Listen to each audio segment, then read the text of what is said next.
Hello বন্ধুরা, শুভ নবমী। আজকে আমার মনটা অনেক খারাপ। পুজো তো ঘুরলাম, ভালো লাগলো পুজো ঘুরে, মেলা দেখলাম, পুজো ঘুরলাম, অনেক ভালো লাগলো, আনন্দ করলাম। কিন্তু মা আজকে লাস্ট, দেবী মা আজকের পর কালকে দশমী চলে যাবে, তার জন্য মনটা আমার অনেক খারাপ। তো আরেকটা কথা, আমি দশমীতে বেরোতে পারি না, ঠাকুরকে আমি দর্শনও দিই না, ঠাকুরের সামনে যাই না, কারণ আমাদের ঘরে সেটা নিয়ম নেই। আমাদের ঘরে আগে হয়তো কিছু কারণে সেই নিয়মটা বাদ দেওয়া হয়েছে। তো তার জন্য আমরা দশমীতে ঠাকুরকে বাটা দিই না, সিঁদুর ছোঁয়াই না, আর ঘরেও দশমীর নিয়মগুলো করা হয় না। তো এটা আমাদের বাসাতে একটা পার্সোনাল, আমার ঘরে একটা ঘটনা ঘটেছিল, তারপরে এই বস্তুটা নিয়মটা বন্ধ করা হয়েছে।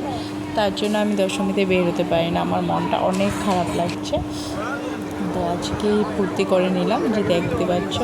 তো আমরা এসেছিলাম পুচকির বাবা, ওর ফ্রেন্ডের ওয়াইফ। তো আমরা চারজন একসাথে ঘুরতে এসেছিলাম, অনেক এনজয় করলাম, ভালো লাগলো। আর ভগবানের কাছে এটাই বলি, যাতে এই বছরটা সবার ভালো কাটুক।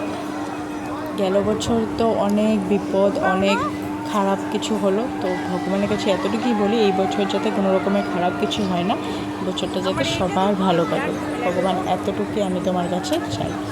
তো বাই, তোমরা ভালো থাকো। আমার ভিডিও যদি তোমাদের ভালো লাগে, প্লিজ আমার চ্যানেলটাকে সাবস্ক্রাইব করে দিও, আর আমার ভিডিওটা লাইক করে দিও। টাটা। আর তোমরা সবাই ভালো থাকো।